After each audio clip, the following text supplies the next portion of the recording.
زخموں سے پریشان نہ ہوا کرو، یہ تو تمہیں اللہ کے نزدیک کرتے ہیں۔ یقین کرو اللہ کو بے حد پسند ہے جب تم دنیا سے نہیں صرف اللہ سے مانگتے ہو۔ جب تم اپنی بے بسی کا رونا دنیا والوں کے سامنے نہیں بلکہ صرف اللہ کے سامنے روتے ہو۔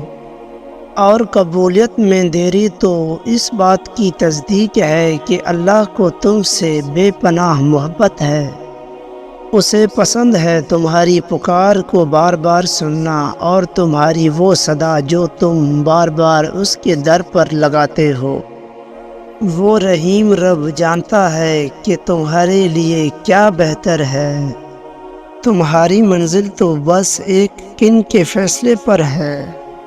بس تم دعائیں مانگنا کبھی مت چھوڑو، کوئی ملے یا نہ ملے لیکن تمہیں اس سفر میں اللہ ضرور مل جائے گا۔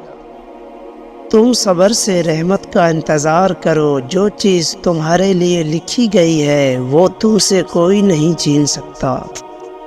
اپنی تکلیفوں کو بتا دیں کہ اللہ سب سے بڑا ہے، اس کی دسترس میں سارا جہاں ہے اور اس کا ایک گن پوری کائنات کو ہلا سکتا ہے۔ اور بے شک اللہ ہماری امید نہیں بلکہ اللہ تو ہمارا یقین ہے۔ یقین تو کر کے دیکھو تم اللہ پر، جو نہ حاصل تھا وہ بھی حاصل ہو جائے گا، اور نہ ہی کبھی وہ ہم پر ہماری برداشت سے زیادہ بوجھ ڈالتا ہے۔